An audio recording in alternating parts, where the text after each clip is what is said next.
शबाब हो। दोस्तों, क्या हुआ होगा जब गुरुदत्त साहब ने चौदहवीं का चांद का टाइटल ट्रैक चौदहवीं का चांद हो या आफताब हो इसकी धुन सुनकर आउटराइट रिजेक्ट कर दी। फिल्म के म्यूजिक डायरेक्टर रवि साहब पर क्या गुजरी होगी, वो किस पसोपेश में रहे होंगे, जानना चाहेंगे?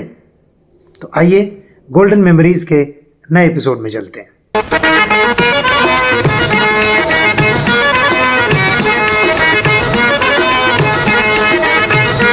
तो गोल्डन मेमोरीज के नए एपिसोड में आप लोगों का एक बार फिर से तहे दिल से स्वागत है। जयंत सान्याल आज आपको फिल्म चौदहवीं का चांद जो कि 1960 में रिलीज हुई थी उससे जुड़े इस बेहतरीन इस दिलचस्प किस्से की तरफ ले चलता है। आप लोग जानते हैं कि चौदहवीं का चांद 1960 में रिलीज हुई। ये फिल्म लिखी थी शौकत हुसैन रिजवी जी ने, जो कि मशहूर गायिका नूरजहां जी के पति थे, और ये फिल्म एशिया थिएटर्स के साथ थी। इसका स्क्रिप्ट एशिया थिएटर्स के साथ थी, जो कि गुरुदत्त जी ने उस ज़माने में 5,000 रुपये देकर इस स्क्रिप्ट को ख़रीदा था। और इस स्क्रिप्ट में सारी बातें ऊपर से लेकर नीचे तक उर्दू में लिखी हुई थी। तो अबरार अलवी जी जो राइटर थे गुरुदत्त जी के यहाँ, उन्होंने ये जिम्मेदारी संभाली कि इस फिल्म का उर्दू में जो स्क्रिप्ट लिखी हुई है उसको कन्वर्ट किया जाए अंग्रेज़ी में, और उसका नाम रखा गया एक झलक। पर आने वाले समय में काफ़ी वाद विवाद चला गुरुदत्त जी में और अबरार जी में कि इस फिल्म की कहानी कुछ जम नहीं रही।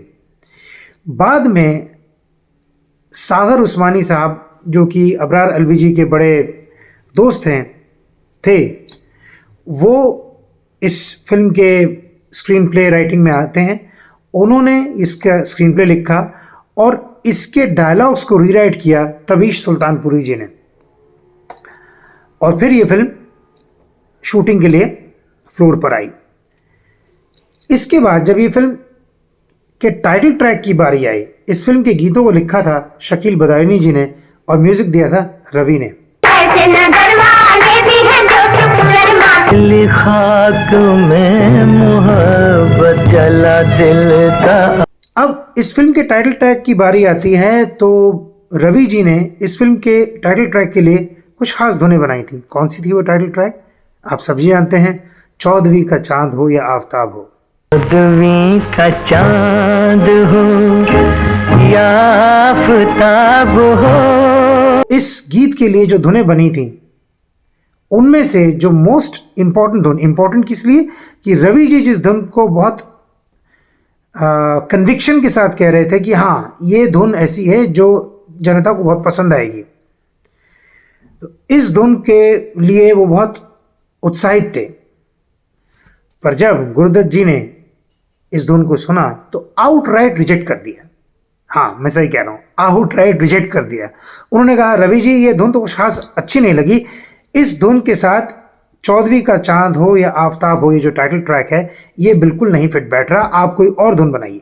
जो भी हो तुम लाजवाब हो। तो रवि जी परेशान हो गए। उन्होंने कुछ 4-5 धुनें और भी बनाई इसी टाइटल ट्रैक के लिए, पर उनके मन में डर था कहीं वो भी रिजेक्ट ना हो जाए। तो उन्होंने अबरार अलवी जी से ये रिक्वेस्ट की कि आप तो उनके करीब हैं गुरुदत्त जी के, आप जब गाने के लिए सिटिंग हो गुरुदत्त जी के साथ तो आप उस दौरान मौजूद रहिए, तो मुझे बड़ा ढाढ़स मिलेगा, मुझे बड़ी ताकत मिलेगी। तो अबरार अलवी जी ने कहा ठीक है, गाने की धुनों की सिटिंग में मैं मौजूद रहूँगा। तो हुआ वही, अबरार अलवी जी, गुरुदत्त जी और रवि जी, ये तीनों लोग जब चौदहवीं का चांद के इस टाइटल ट्रैक की धुन को फाइनलाइज करने के लिए बैठे, तो क्योंकि एक बार उनकी वो धुन रिजेक्ट कर चुके थे, तो इस बारी रवि जी ने एक दूसरी धुन सुनाई और सबकी निगाहें गुरुदत्त साहब के चेहरे पर थी। गुरुदत्त साहब का चेहरा बिल्कुल डेड पैन, एक्सप्रेशनलेस। जब गुरुदत्त साहब के दिल में एक फितूर आ जाता है कि मुझे ये काम ऐसे करना है, ये कहा जाता है उनके बारे में, तो उनका चेहरा बड़ा एक्सप्रेशनलेस सा हो जाता था और ये तय कर पाना मुश्किल होता था कि वो कहना क्या चाह रहे हैं। वो हाँ में हैं, हामी भर रहे हैं या मना कर रहे हैं, कुछ समझ में नहीं आता था। तो ऐसा ही कुछ एक्सप्रेशनलेस पोकर फेस, जैसे हम अंग्रेजी में कहते हैं, ऐसा ही कुछ पोकर फेस गुरुदत्त साहब ने बना लिया। तो ऐसे में रवि साहब की हालत बुरी हो गई। उन्होंने कहा अब क्या करें। उन्होंने बड़ी ही उदास नज़रों से अबरार जी की तरफ देखा। अबरार जी ने कहा मुझे ही कुछ करना पड़ेगा। उन्होंने कहा हाँ ये धुन तो कुछ खास अच्छी नहीं लग रही, कोई और धुन सुनाइए।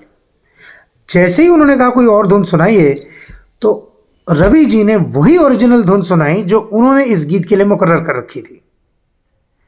और इस बार गुरुदत्त साहब कुछ कह पाते उससे पहले अबरार अलवी जी ने कहा हाँ ये धुन तो कुछ ठीक लग रही है, इसको लेकर इस्तेमाल करके देखा जा सकता है। गुरुदत्त साहब ने अबरार अलवी जी की तरफ देखा और कहा अच्छा ठीक है, इसको लेकर गाने को पिक्चराइज किया जाए, गाने की रिकॉर्डिंग की जाए, गाने को पिक्चराइज किया जाए, उसके बाद देखेंगे। जो भी हो तुम खुदा की कसम लाजवाब हो।